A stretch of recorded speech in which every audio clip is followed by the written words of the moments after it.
Oke, udah ya teman-teman. Oke, lanjut. Kita baca dulu soalnya. Which sentence is closest in meaning to the last sentence in paragraph 3? Eh, Kalimat mana yang memiliki closest meaning itu tuh kayak apa sih namanya?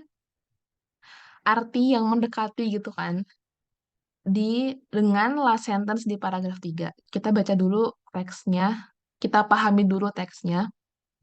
Nih, yang pertama, bentar ya. Oke. There appears to be increasing numbers of children who specialize in a single sport at an early age. Jadi teks ini itu membahas banyak anak-anak yang sudah menspesialisasikan diri mereka di bidang olahraga pada usia dini gitu. Nah, terus di sini kalimat kedua, the lure of a college scholarship or a professional career can motivate young athlete to commit to specialized training regimens at an early age. Jadi, mereka ini melakukan spesialisasi diri mereka di bidang olahraga itu dikarenakan ada iming-iming atau ketertarikan dari scholarship atau professional karir. Dan itu dapat memotivasi mereka untuk berkomitmen specialized training regimens at an early age gitu. Jadi mereka melakukan itu karena ada iming-iming seperti beasiswa atau karir yang profesional gitu. Tetapi, however, gitu kan, the American Academy of Pediatrics recommends avoiding specializing in one sport before puberty. Nah, American Academy of Pediatrics ini tuh mereka malah merekomendasikan untuk menghindari menspesialisasi diri di usia dini ini di satu bidang olahraga tertentu gitu. Karena lanjut di paragraf kedua, once puberty begins, both boys and girls go through their adolescence growth spurts atau AGS gitu.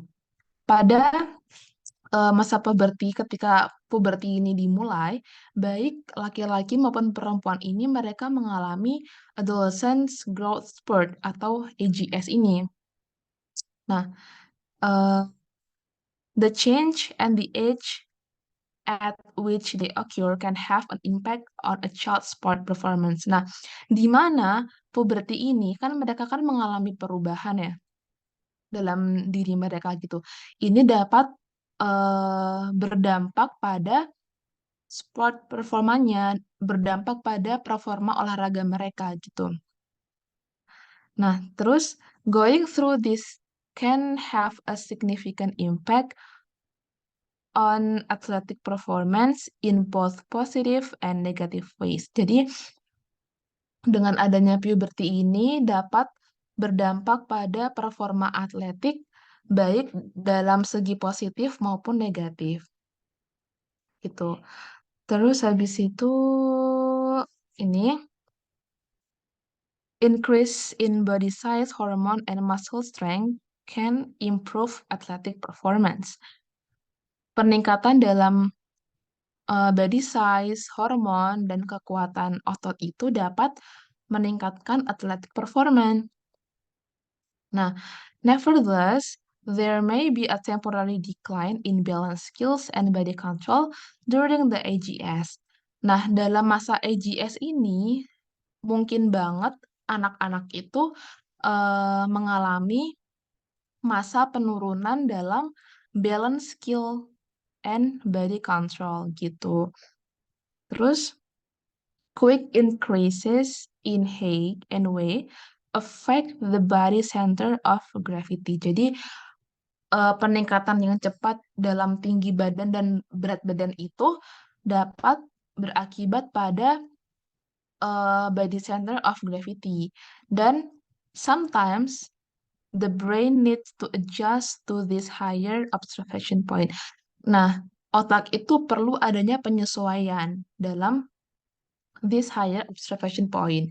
As a result, a teen may seem a little clumsy. Nah, Karena adanya eh, gejala-gejala puberti ini, remaja itu sedikit terlihat clumsy atau kayak susah ditebak gitulah. Nah, terus, this phase is especially noticeable in sport that require good balance and body control. Ya, good balance and body control. Nah, fase ini itu dapat dilihat noticeable in sport di olahraga, di bidang olahraga yang memerlukan good balance atau keseimbangan yang bagus dan kontrol tubuh yang bagus seperti figure skating, diving, gimnastik, and basketball. Nah, eh, terus ini di kalimat yang terakhir ini, coach that are aware of the AGS can help reduce athletic awkwardness by incorporating specific aspect of training into practice session. Nah, pelatih yang aware tentang AGS ini, tentang puberty ini, itu tuh bisa membantu untuk meredakan atau menghilangkan awkwardness pada atlet itu dengan cara incorporating specific aspek atau menggabungkan beberapa aspek dalam olahraga into practice session di dalam eh, masa-masa berlatih gitu. Nah, pertanyaannya, which sentence is closest in meaning to the last sentence in paragraph 3? Di mana di antara pilihan ini, manakah yang memiliki closest meaning sama ini, kalimat di paragraf 3 yang terakhir. Kalau kita lihat di... Sebentar. Nah, ini. Wait, aku hapus dulu. Opsi yang A itu by designing training founded on the knowledge of AGS, trainers can be more aware of possible difficulties in sport. Dengan artian bahwa dengan merancang pelatihan yang didasarkan pada pengetahuan AGS, pelatih dapat lebih menyadari kemungkinan kesulitan dalam olahraga. Terus yang B, with practice that prevent children from performing awkwardly, trainers can assist children through this growth phase. Yang berarti, dengan latihan yang mencegah anak tampil dengan canggung, pelatih dapat membantu anak melalui fase pertumbuhan ini. Lalu yang C, to help children perform with more ease, trainers should consider the effect of puberty when designing a training routine. Untuk membantu anak-anak tampil dengan lebih mudah, pelatih harus mempertimbangkan efek pubertas saat merancang rutinitas pelatihan.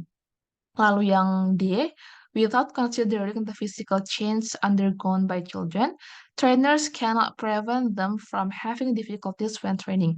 Tanpa mempertimbangkan perubahan fisik yang dialami anak, pelatih tidak dapat mencegah mereka mengalami kesulitan saat pelatihan. Lalu yang the last one, since identifying potential problems during children's phase of AGS is necessary to eliminate clumsiness, trainers can do this before training begins. Karena mengidentifikasi potensial masalah selama fase AGS anak-anak diperlukan untuk menghilangkan kecanggungan, pelatih dapat melakukan ini sebelum pelatihan dimulai. Nah, di antara semua pilihan ini, jawaban yang paling tepat itu adalah di opsi C, yaitu to help children perform with more ease, trainers should consider the effect of puberty when designing a training routine. Karena apa? Karena di sini, nih, ada kalimat ini, teman-teman.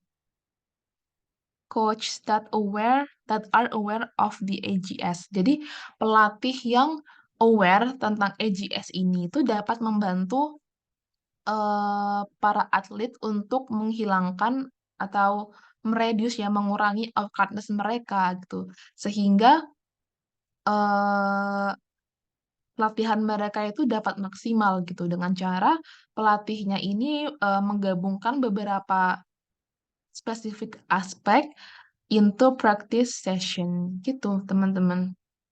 Apakah ada yang ingin ditanyakan?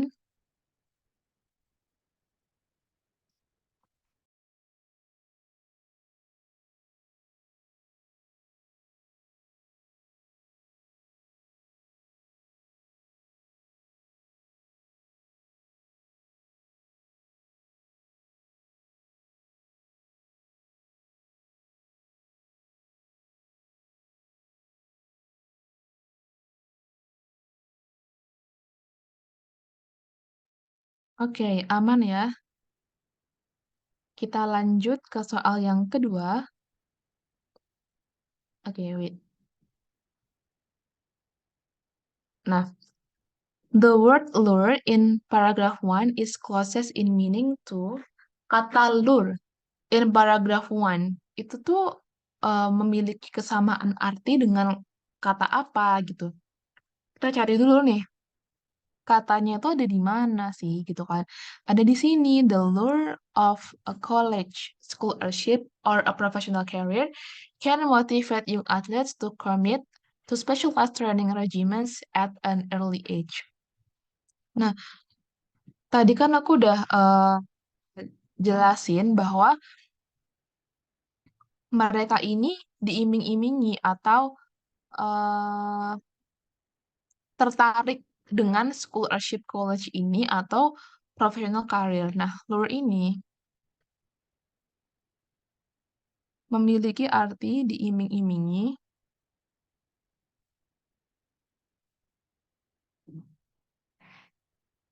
atau juga bisa kayak ketertarikan gitu. Nah, kita lihat di opsinya mana yang lebih dekat gitu eh, artinya dengan word lure ini. Yang pertama plan. Plan itu rencana. Terus yang kedua itu illusion. Illusion tuh ilusi ya teman-teman. Terus change. Change itu kesempatan. Terus appeal. Appeal itu artinya, bentar, aku lupa.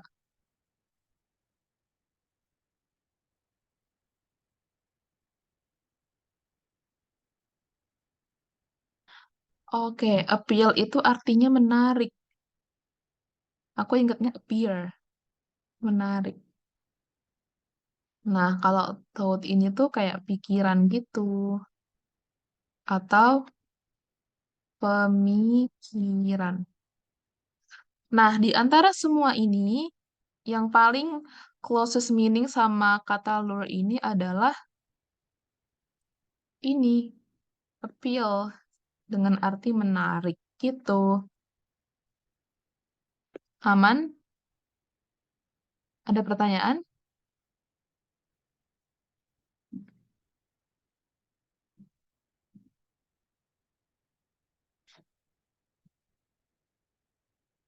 Oke, aman ya.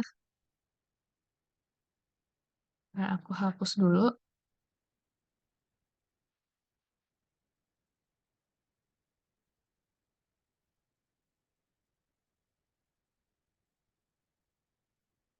Oke, kita lanjut. Kita lanjut ke soal selanjutnya. Hmm, oke, soal ini.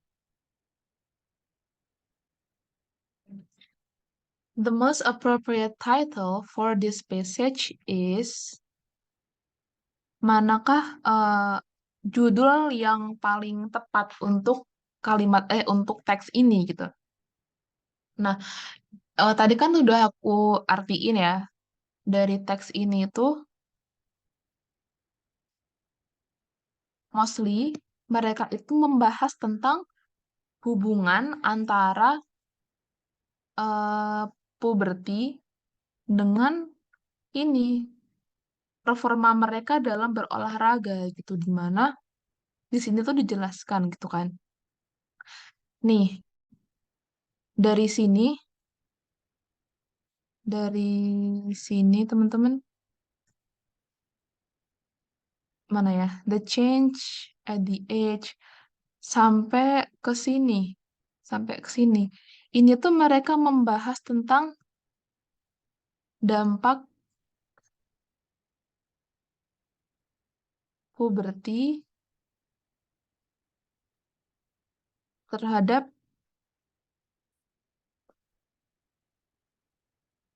performa dalam berolahraga.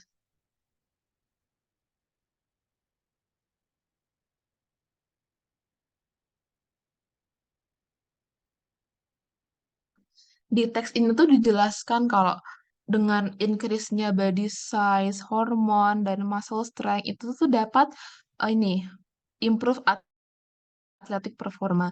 Terus uh, quick increase in height and weight affect body center of gravity, di mana kecepatan peningkatan dalam tinggi badan dan berat badan itu mempengaruhi body center of gravity. Terus eh nih, brain needs to adjust to this higher observation point. Terus karena ada karena ada gejala-gejala puberti ini, remaja itu terlihat sedikit clumsy gitu. Nah, fase-fase ini itu dapat dilihat, dapat dinotis dengan dari sport yang require good balance and body control. Seperti ini. Nah, terus di sini juga dijelaskan longer arms and legs can affect throwing any type of ball. Jadi, panjang tangan dan panjang kaki itu juga mempengaruhi lemparan bola. Terus, hitting with a bat, catching with a glove, or swimming and jumping gitu. Jadi, di sini membahas tentang effect of puberty on sport performance gitu kan. Efek dari puberti ini pada performa olahraga. Gitu, teman-teman. Ada yang mau ditanyakan?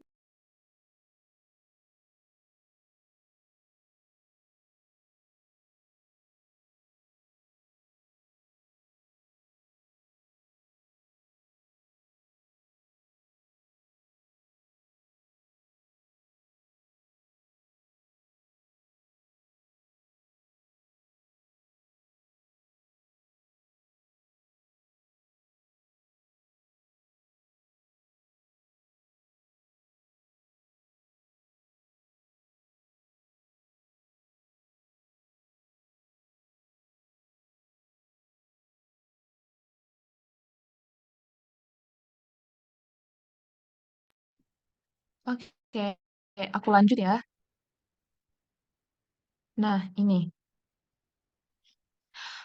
Teman-teman ada yang mau berpendapat dulu nggak?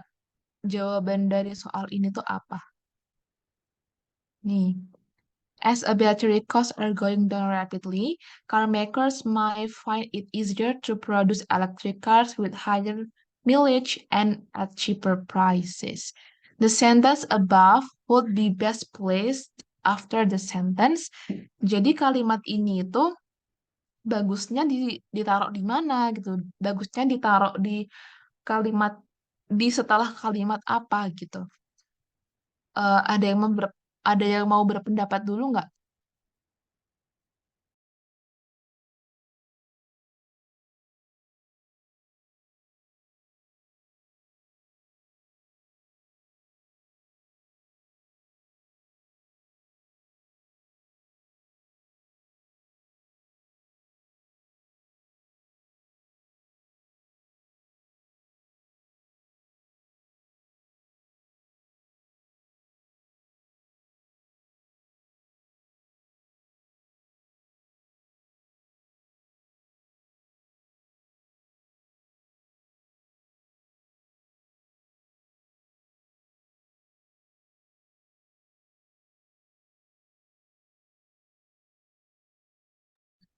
Ini beneran nggak ada yang mau berpendapat? Oke, mau lihat opsinya. Oke, boleh. Nih, 1, 2, 3, 4, 5. Yang mana? Ditaruh di setelah kalimat mana?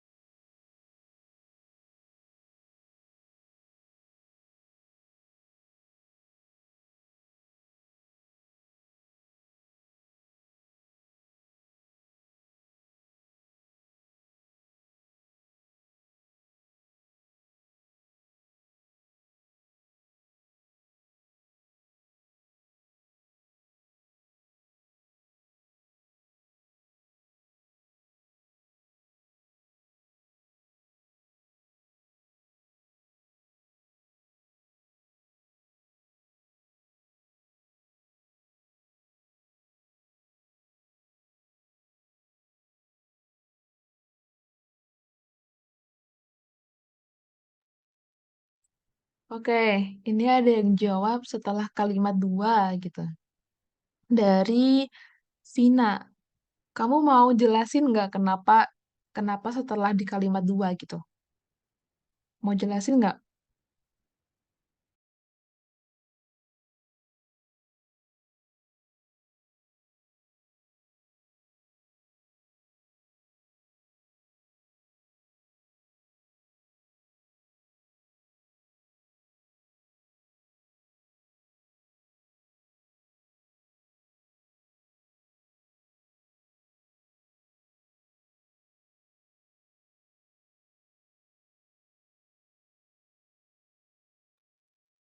Kalau saya karena di kalimat dua itu kata-kata caremaker plan. Oh, oke. Ada yang punya pendapat lain nggak? Kita kumpulin dulu pendapat sebanyak-banyaknya. Nggak usah takut salah. Kita kan sama-sama belajar. Ayo, ada lagi nggak yang mau berpendapat? Tadi, siapa namanya bentar? Sandra Aulia. Gimana? Jawaban kamu apa?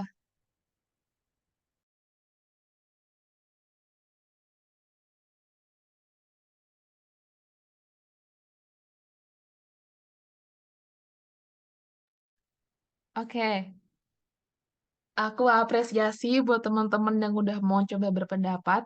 Kita bahas aja ya. Kayak first step, kita harus memahami isi dari teks ini. Kita artikan bareng-bareng pelan-pelan. Oke? Jadi, di sini, oke. The Ford Motor Company has revealed plans to invest over $11 billion in the development and production of electric cars by 2022. Jadi intinya Ford Motor Company ini mereka tuh udah mengungkapkan gitu ya, sudah eh, mengabarkan, mendeklarasikan bahwa mereka itu berencana untuk berinvestasi sebanyak 11 miliar dolar untuk pengembangan dan produksi mobil elektrik di tahun 2022 gitu. Terus the announcement was made public at the Detroit Motor Show. Nah, pengumuman ini itu mereka lakukan secara terbuka, secara publik gitu ya, di acara Detroit Motor Show. Oke, next, kalimat kedua. The American car makers plan to produce 16 fully battery-driven vehicle and 24 hybrid cars by 2022. Nah, pembuat mobil Amerika ini, car maker, the American car maker, pembuat mobil Amerika ini itu dia tuh berencana untuk memproduksi 16 vehicle, 16 kendaraan dengan bertenaga baterai gitu. Secara penuh dengan menggunakan tenaga baterai dan 24 mobil hibrida pada tahun 2022.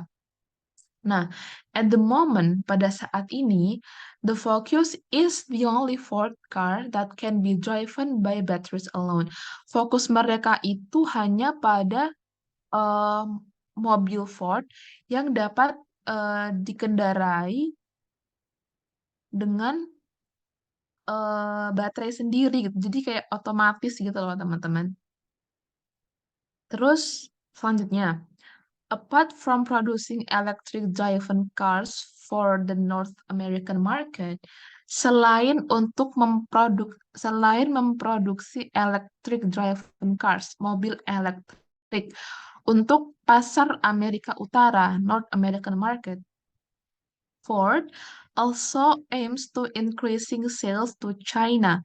Ford ini juga berencana untuk meningkatkan penjualan ke Cina, the largest growing car maker, the largest growing car market in the world. Di mana Cina itu merupakan eh, the largest growing car market itu kayak mereka itu pasar terbesar gitu loh. Pasar terbesar di otomotif. In addition, it wants to become the world leader in full efficient trucks.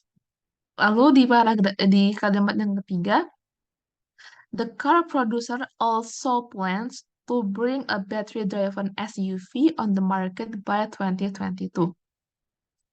Nah, eh, produsen mobil ini, dia tuh juga berencana untuk membawa battery-driven SUV ke dalam pasar pada tahun 2022.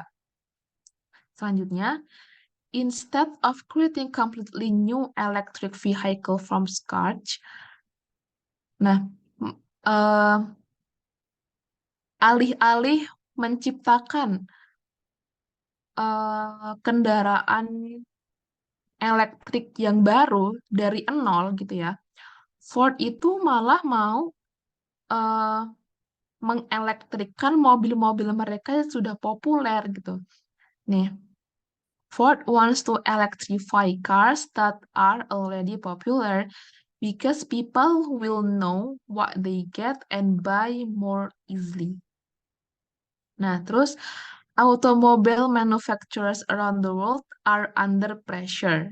Under pressure. Jadi tuh eh, perusahaan otomobil seluruh dunia itu mereka tuh sedang dalam tekanan gitu. Karena banyak large countries atau negara-negara besar, termasuk Cina, India, Prancis, dan UK, mereka itu mengatakan bahwa mereka itu akan phase out, akan menghentikan penggunaan kendaraan yang powered by internal combustion engines, yang bertenaga pembakaran internal gitu, dalam 2 dekade ke depan. Jadi 2 dekade ke depan itu mereka akan menghentikan penggunaan kendaraan yang bertenaga pembakaran internal gitu. Nah, terus si perusahaan otomobil ini tuh juga ini bersaing ketat gitu ya dengan perusahaan seperti Tesla. As we know ya guys, Tesla itu kan car maker yang eh, canggih banget dalam teknologi. Nah, terus pertanyaannya, as battery costs are going down rapidly, car makers might find it easier to produce electric cars with higher mileage and at cheaper prices. Tadi aku ada catatan. Nih,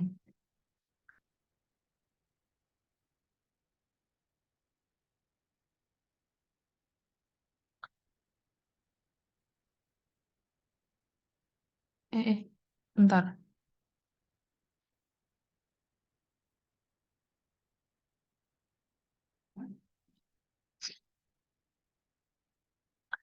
As battery costs are going down rapidly, car makers might find it easier to produce electric cars with higher mileage and at cheaper prices. Karena biaya baterai turun dengan cepat, pembuat mobil itu mungkin merasa lebih mudah untuk memproduksi mobil listrik dengan jarak tempuh yang lebih tinggi dan harga yang lebih murah. Gitu. Jadi kalau menurut aku pribadi, kalimat ini itu lebih tepat diletakkan setelah kalimat kelima. Karena di sini itu mereka kan dijelaskan mereka itu dalam under pressure, mereka juga bersaing ketat dengan perusahaan Tesla karena inovasi teknologinya yang gila-gilaan gitu kan. Nah, kalimat ini itu bisa diletakkan di setelah kalimat 5 karena ini itu bisa jadi alasan gitu loh untuk perusahaan-perusahaan automobil ini memproduksi mobil dengan bertenaga baterai.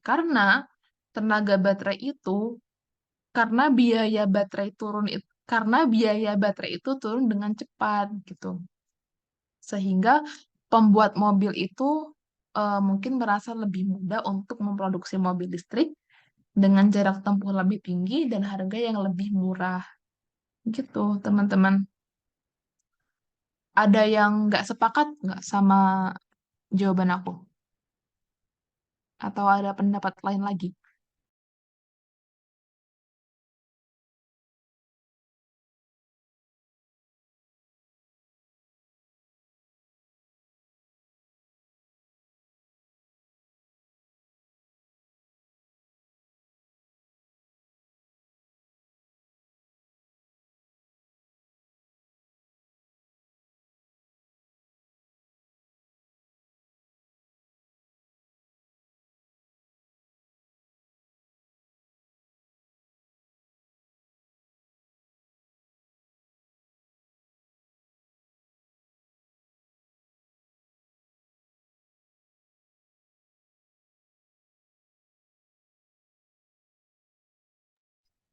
Oke, aku lanjut ya, teman-teman.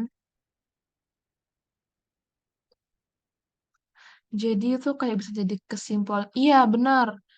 Karena eh, ini tuh bisa jadi kayak kesimpulan juga sih sebenarnya. Karena kan di sini dari awal nih mereka kan juga membahas tentang development electric cars. Terus mereka juga mau memproduksi fully battery driven vehicle, terus hybrid cars, terus mereka juga mau mengekspansi pasar mereka kan. Terus juga mereka dalam kondisi di bawah tekanan dengan kondisi persaingan ketat gitu. Nah, penggunaan baterai ini tuh bisa jadi ini solusi untuk automobile manufacturer gitu untuk menghadapi masalah-masalah itu gitu teman-teman.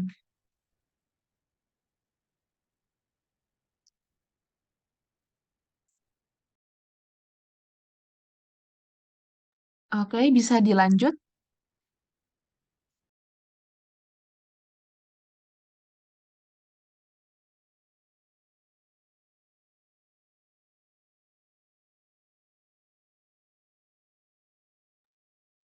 Oke, di soal selanjutnya masih dengan teks yang sama. Pertanyaannya adalah, from the passage, we can infer that dari passage ini, dari bacaan ini, kita dapat menyimpulkan apa gitu. Oke, aku jelasin lagi slightly aja ya, karena aku tadi udah mengartikan juga, kita udah mengartikan bareng-bareng bahwa Ford Company ini mereka berencana untuk menginvestasikan 11 miliar dolar untuk development dan produksi mobil elektrik di tahun 2022 gitu kan.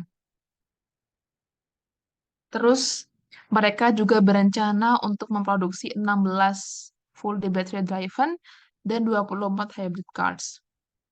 Terus juga mereka mau eh, meningkatkan penjualan ke Cina.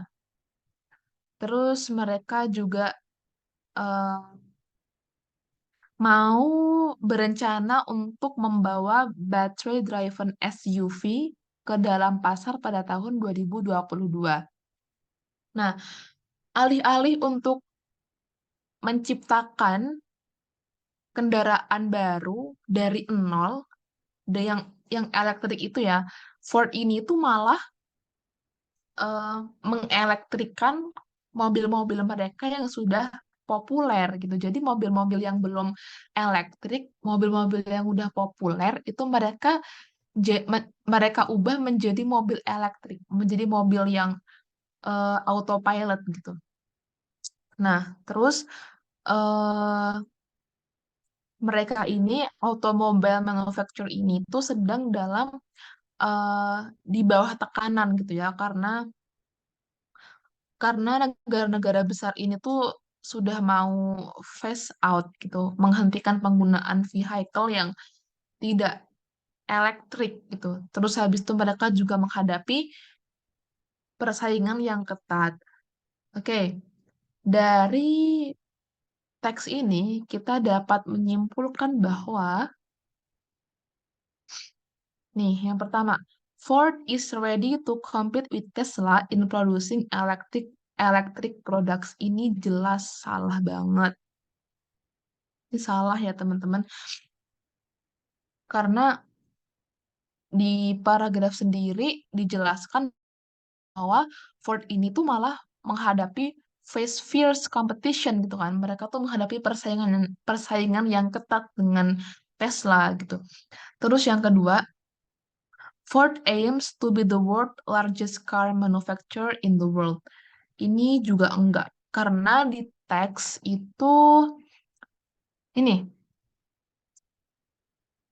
In addition, it wants to become the world leader in full efficient truck.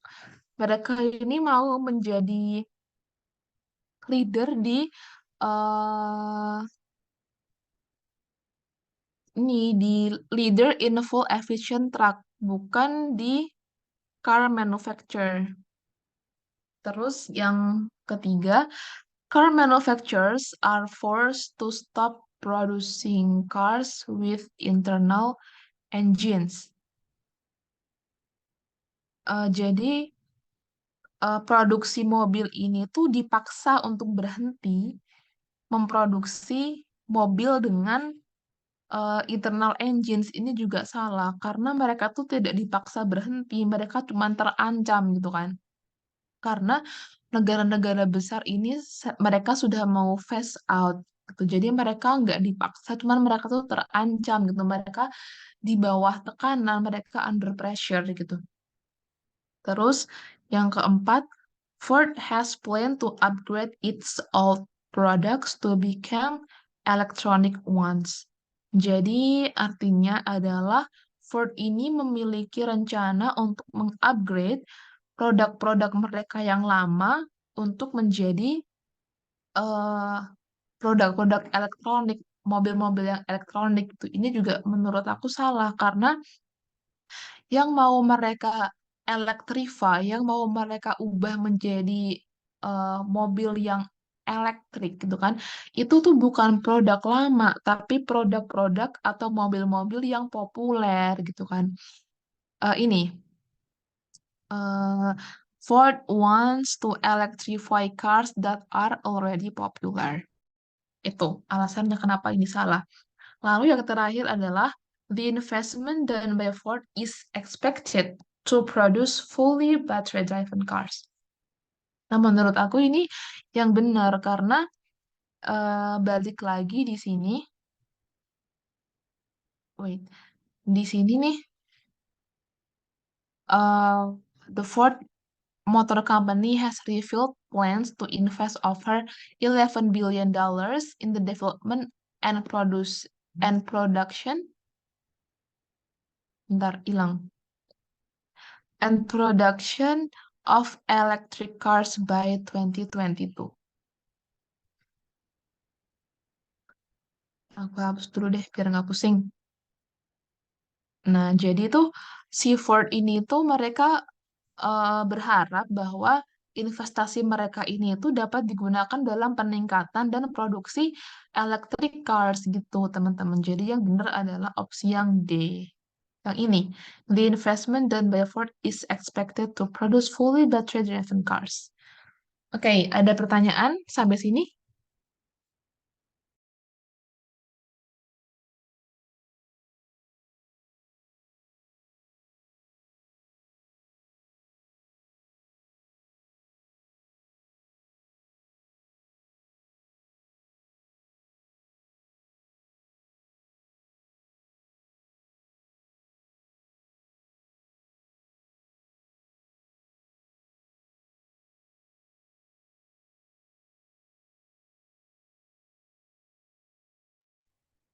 Oke, kita lanjut ya, teman-teman.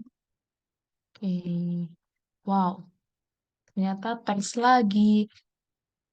Oke, semoga teman-teman nggak bosen dan paham sama penyampaian aku. Dan aku minta maaf banget kalau semisal aku terlalu belibet dalam menjelaskan soal ini ya, teman-teman. Oke, selanjutnya kita baca soalnya dulu. Why does an increase in price cause an price increase in supply? Kenapa Kenapa peningkatan harga itu juga menyebabkan peningkatan dalam harga supply gitu. Oke, kita pahami dulu isi teksnya. Yang pertama, em, ini, to be good consumer, it is necessary for us to understand why prices and production of goods are always changing. Sebagai consumer, sebagai konsumen, kita tuh harus tahu eh, kenapa harga dan produksi barang-barang itu selalu berubah-ubah gitu. Nah, terus lanjut. When prices are low, people will buy more, and when prices are high, they will buy less. Ini sesuai hukum ekonomi ya, teman-teman. Ketika harga suatu barang itu rendah, maka si konsumen ini tuh akan banyak belinya. Nah, ketika harganya naik, maka konsumen ini akan eh, mengurangi pembelian mereka gitu. Oke, lanjut. Oke, how can we find the best price for the goods? Bagaimana kita bisa menemukan harga yang paling baik untuk barang-barang itu? The law of supply and demand is the answer of this question. Hukum supply dan demand atau hukum permintaan dan pembelian adalah jawaban dari pertanyaan ini. Oke, according to this law, berdasarkan hukum ini, change in the price of goods cause change in supply and demand. Jadi perubahan harga suatu barang itu mempengaruhi perubahan supply dan demand atau perubahan permintaan dan penawaran gitu. Terus ini lanjut. Increase in the price of good causes an increase in supply. Jadi peningkatan harga suatu barang itu juga menciptakan peningkatan harga pada penawaran atau input-input penawaran gitu.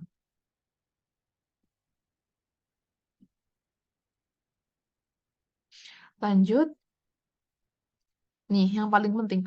Producer will make more goods when they can have higher prices for the goods. Ini aku hapus aja deh biar kalian nggak pusing. Nih,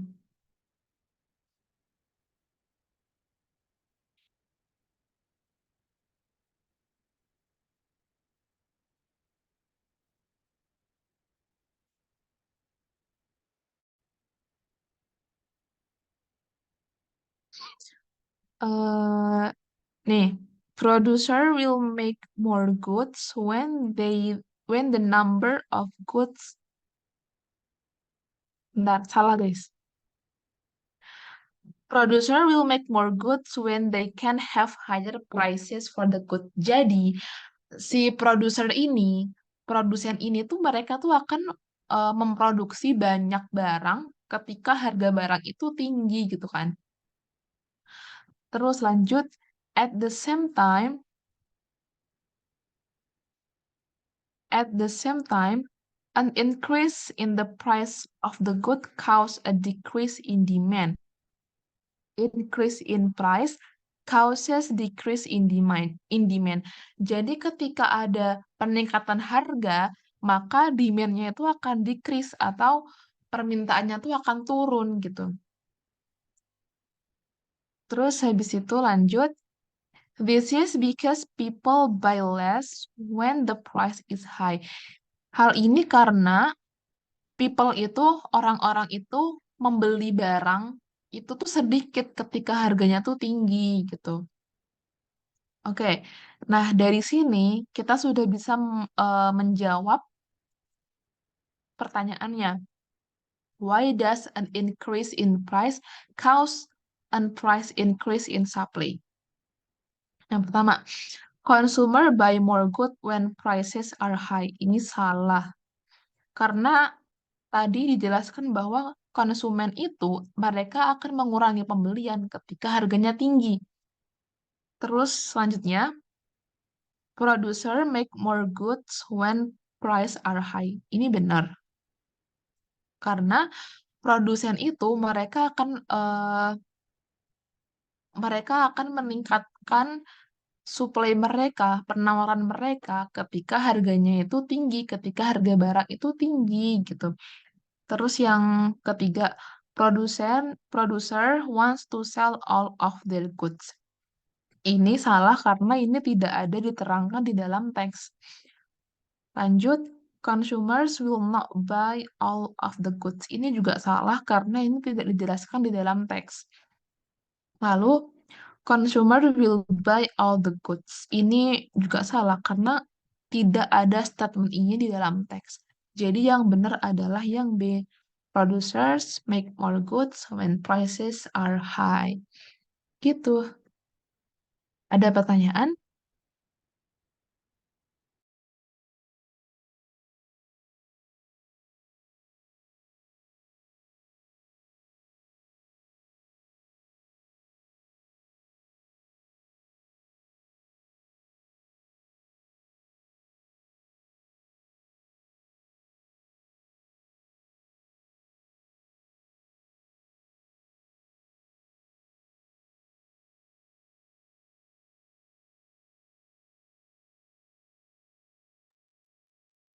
Oke, aman ya. Kita lanjut lagi ke soal selanjutnya.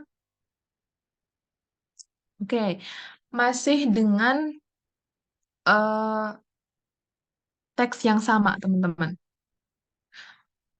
Kita baca soalnya. Why will consumers and producer agree on the equilibrium price? Mengapa konsumen dan produsen ini akan setuju dengan harga equilibrium? Harga equilibrium itu adalah harga keseimbangan gitu. Jadi ini emang udah harga yang paling bagus gitu.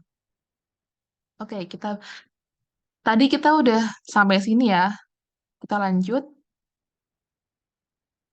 Business firms look at both supply and demand when they make decision about prices and production. Jadi ketika mereka mau membuat harga, itu mereka memperhatikan supply dan demand-nya.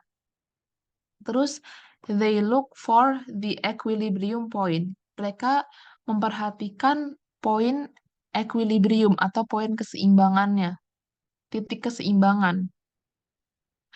The equilibrium is a point where the supply curve and the demand curve intersect.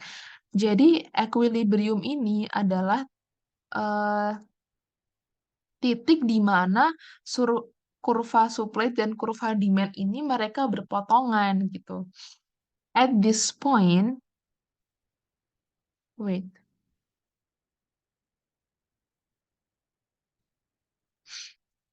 at this point, the number of goods produced will all be bought by consumer at the certain prices. Jadi di titik ini, berapapun produknya itu bakal dibeli sama konsumen gitu. This is called equilibrium price. Ini disebut dengan equilibrium price.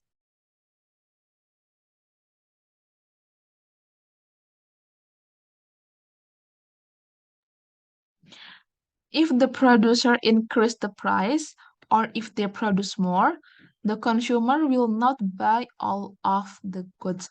Nah, berdasarkan equilibrium ini, apabila si produsen ini meningkatkan harganya atau meningkatkan produksinya, maka konsumennya tuh nggak akan beli gitu karena ya sudah menyalahi aturan harga yang tepat gitu. Terus selanjutnya, according to the law of supply and demand, the equilibrium price is the best price for the goods. Jadi, menurut hukum supply dan demand, hukum penerimaan dan penawaran, harga equilibrium ini adalah harga yang paling bagus, harga yang paling tepat buat barang-barang gitu.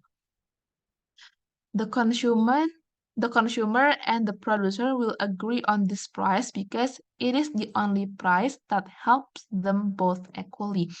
konsumen sama produsernya itu bakal agree, bakal setuju dengan harga ini karena harga ini adalah satu-satunya harga yang dapat membantu mereka berdua gitu, equally dengan adil, dengan sama gitu.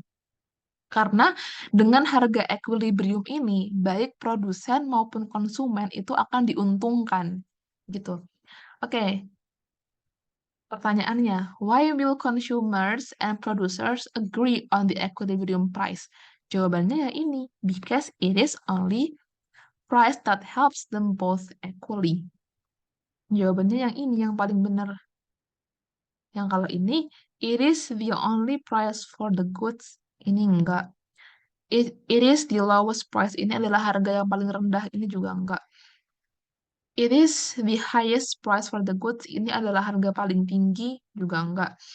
All of the goods will be sold. Ini juga iya, tapi di teks ini dijelaskan bahwa because it is the only price that helps them both equally. Gitu deh, teman-teman. Ada pertanyaan?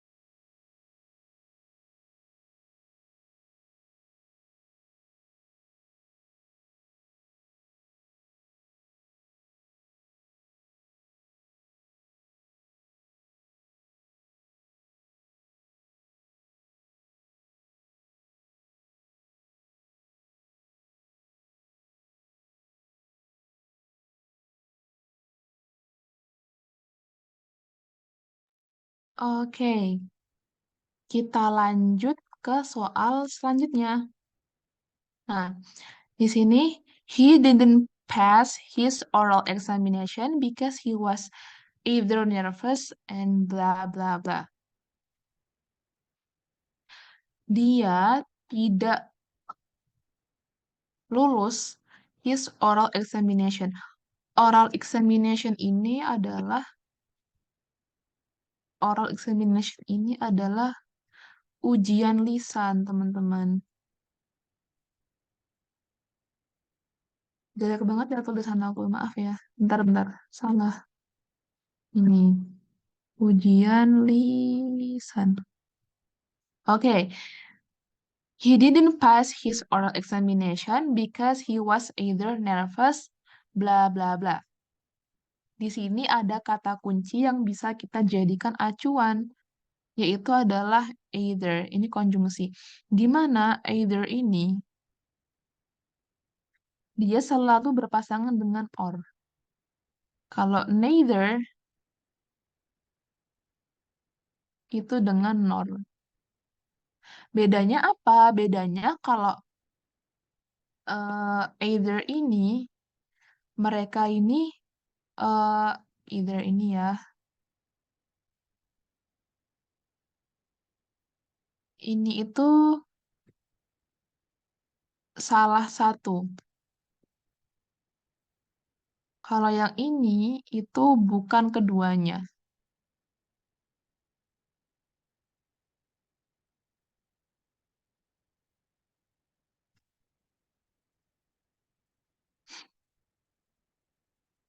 Nah, terus habis itu eh contohnya kayak I wanna eat either apple or banana. Jadi dia tuh bingung gitu, dia mau makan apel atau pisang gitu. Jadi kayak salah satu di antara kedua pilihan gitu. Nah, kalau neither itu nggak dua-duanya gitu ya.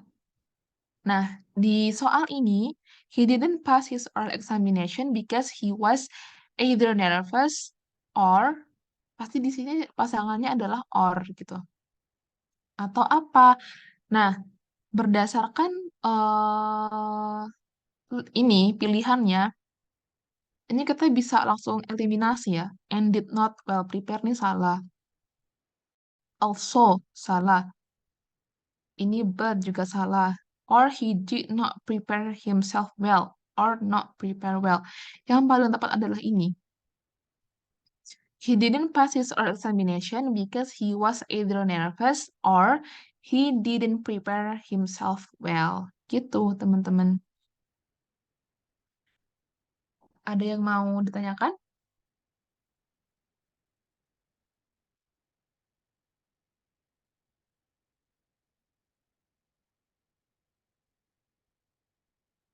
Ntar aku hapus ini dulu ya. Oke, aman? Oke, thank you for your confirmation, guys. Let's continue. Oke, soal selanjutnya. A well-known architect is designing our new office. This passive form of the sentence is. Jadi bentuk pasif dari sentence ini tuh gimana gitu. Nah, kalau kita lihat dari teksnya, dari kalimatnya, ini merupakan kalimat dengan bentuk tensesnya itu adalah present continuous tense.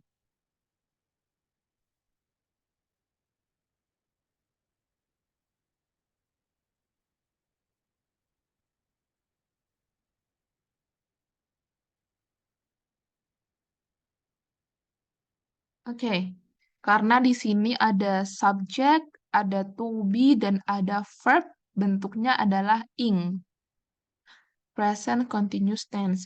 Nah, ketika present continuous tense ini kita jadikan sebuah passive voice atau kalimat pasif, wait,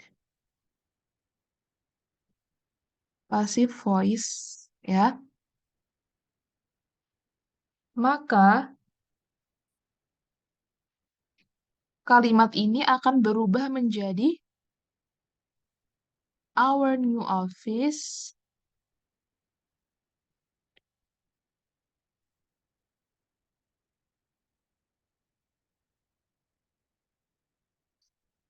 is being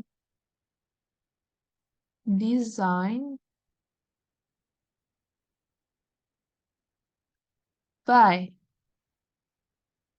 maaf ya di bawah ya, a well-known architect. Oke, di mana ketika di kalimat aktifnya di sini kan objeknya adalah new office, sedangkan subjeknya adalah arsitek ya, dan verbnya adalah designing. Nah, ketika kalimat ini diubah menjadi passive voice, new office yang tadinya objek, ini berubah menjadi subjek. Oke? Nah, si arsitek ini, dia ada di belakang, dengan diterangkan oleh kata by. Gitu. Jadi, our new office is being designed by a well-known architect. Ciri-ciri dari passive voice tuh dia selalu menggunakan verb bentuk ketiga, teman-teman. Nah, karena ini adalah present continuous tense, maka ada yang namanya ini is being. Jadi, our new office is being designed by a well-known architect. Jadi, jawaban yang paling benar adalah ini, is being designed. Gitu, teman-teman. Ada yang mau ditanyakan?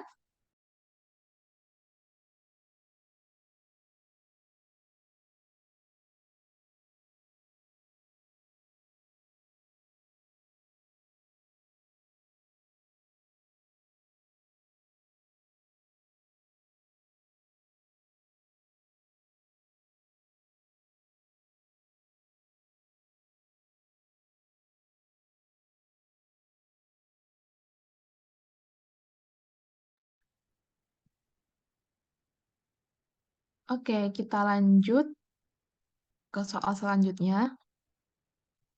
The gases of the atmosphere cannot be seen and we are rarely aware of them, but they are of the greatest importance. The atmosphere, blah blah blah, the atmosphere, people, animals, and plants could not live. Jadi di sini artinya adalah atmosfer ini tuh nggak bisa dilihat dan kita kadang tuh nggak aware sama mereka. Tapi atmosfer ini adalah hal yang paling penting. Bla bla bla, the atmosphere, people, animals, and plants could not live. Nah, kalau kita pikir-pikir, kenapa nih people sama animals sama plants itu nggak bisa hidup? Ya karena nggak ada atmosfer gitu kan. Nah, ini because karena atmosfer, people, animals, dan plants nggak bisa hidup. Ini kan salah. Nggak nyambung gitu. Although juga nggak. Without, ini yang paling benar. Karena tanpa atmosfer, people, animal, sama tumbuhan ini nggak bisa hidup. Gitu. In spite of, ini juga nggak. Bisa, ini juga nggak. Jadi yang paling benar adalah without. Gitu teman-teman. Sesimpel itu jawabannya.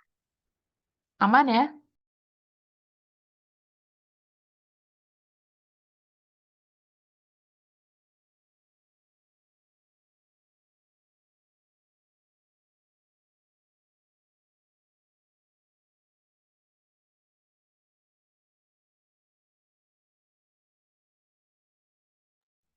Oke, next. Ini ada teks pendek. Oke. Metal detector is a device that has been widely used in many fields. Metal detector ini tuh pendeteksi metal. Pendeteksi, apa sih, metal tuh kayak besi gitu ya. Nah, dia ini digunakan di berbagai banyak bidang seperti arkeologi, militeri, dan security atau keamanan. Nah, selanjutnya, the history of metal detector can be tracked back to the late 19th century. Jadi di sini menjelaskan tentang historinya, histori tentang si metal detector ini, di mana dia ditemukan di abad ke-19, di akhir abad 19. Lalu, it was invented by Alexander Graham Bell, di mana metal detector ini ditemukan oleh Alexander Graham Bell di tahun 1881. Oke, in the early 20th century, nih, metal detector ini sudah dikembangkan lebih maju gitu ya. Nah, dikembangkan di dunia industri, especially finding metal objects hidden in food, untuk menemukan metal object yang ada di makanan. Nah, selanjutnya, selama World War Kedua, Perang Dunia Kedua, metal detector ini digunakan untuk military purpose, untuk tujuan militer, to locate mines and other metal objects, untuk mengetahui letak peluru dan benda-benda berbahan metal lainnya gitu. Oke, berarti dapat disimpulkan bahwa paragraf ini itu dia menjelaskan tentang historinya dari si metal detector dan dia juga menjelaskan penggunaan metal detector ini di zaman dahulu gitu. Oke, nah, the paragraph following itu selanjutnya ya teman-teman, most likely discuss. Nah, kira-kira paragraf selanjutnya ini akan membahas tentang apa gitu. Yang pertama, metal detector and its inventor. Metal detector dan para penemunya. Ini nggak usah dibahas lagi karena udah ada di sini semua. Di mana penemunya adalah Alexander Graham Bell. Terus yang kedua, uselessness.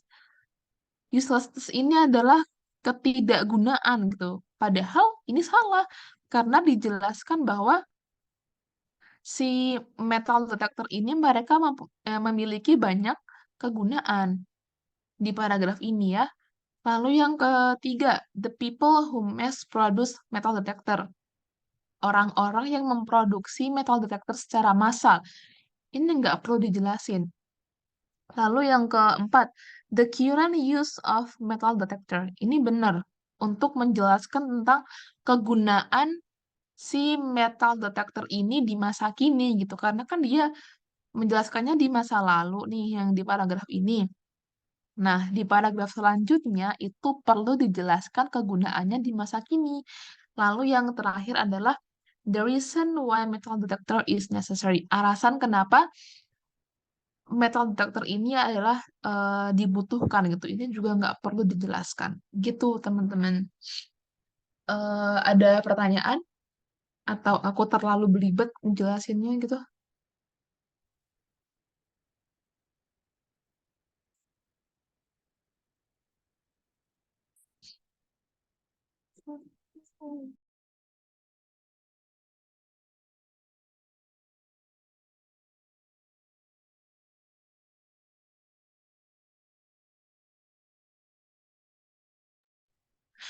Kita lanjut bentar lagi, teman-teman.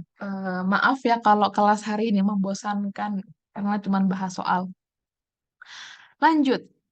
Common way of gaining knowledge is through experience, which relies on trial and error learning. Nah, cara yang common, cara yang paling umum untuk memperoleh ilmu itu itu melalui experience atau pengalaman yang release trial and error learning. Nah, one of the authors is reminded of a time when he. Nah, di sini ada kata-kata ini nih, teman-teman. Is reminded berarti kan dia teringat, teringat akan hal di masa lampau gitu kan.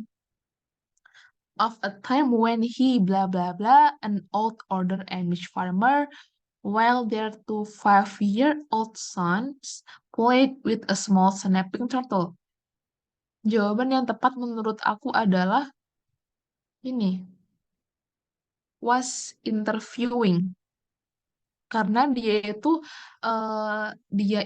teringat dengan kejadian di masa lampau ketika menginterview atau dia itu menginterview an old order Amish gitu.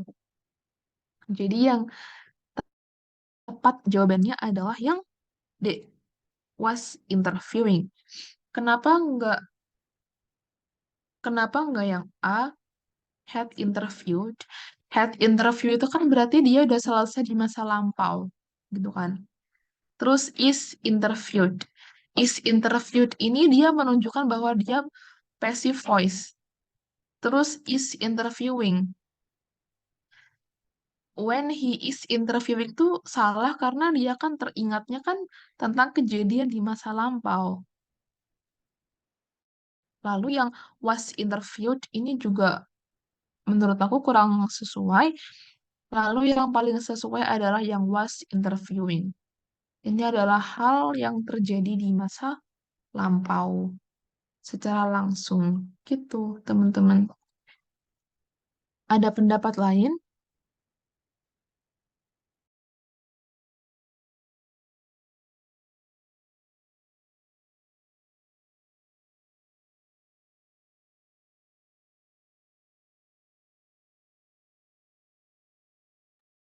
Oke, kita lanjut ke soal selanjutnya.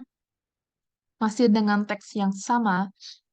Jadi, si autor ini itu dia teringat dengan kejadian di masa lalu di mana dia itu menginterview an old order Amish farmer. Eh, apa namanya? Petani Amish gitu ya. Terus di nomor yang 52 di sini ya. Di sini nih. As the Amish boy held the turtle in one hand, he would reach out with the other and tap the turtle's beak with his index finger. Jadi, anaknya si Amish farmer ini tuh dia eh, mainin turtle, mainin kura-kura gitu. Jadi dia mainin kura-kura pakai satu tangannya, tuh ditaruh di tangannya satu. Nah, tangannya yang lain itu tuh dia megang kura-kuranya gitu loh pakai ibu jarinya. Nah, terus di sini ada yang namanya jerking it away as the animal bla bla. Jadi, by the way, turtle-nya itu adalah snapping turtle, di mana dia adalah kura-kura yang menggigit gitu. Nah, si Amish Boy ini kan memainkan si kura-kuranya ini pakai tangannya. Nah, terus dia juga ini kan tap the turtle's beak with his index finger. Jadi tuh dia eh, pegang-pegang kura-kuranya gitu loh pakai pakai apa namanya? Ini telunjuknya dia gitu. Terus di sini jerking it away dan dia tuh kayak ngelempar si kura-kuranya as the animal bla bla bla in the air. Nah, kita lihat opsinya harmless snap. Jadi di sini tuh konteksnya tuh gini teman-teman. Eh, si anaknya ini tuh ngebuang si kura-kuranya ketika dia tuh digigit sama kura-kuranya karena dia kan snapping turtle. Dia adalah kura-kura yang menggigit gitu. Nah, oke. Jerking it away as the animal bla bla bla in the air. Harmless snap. Ini menurut aku kurang. Terus yang kedua, snapped harmlessly. Ini menurut aku benar. Snapping harmlessly ini enggak menurut aku.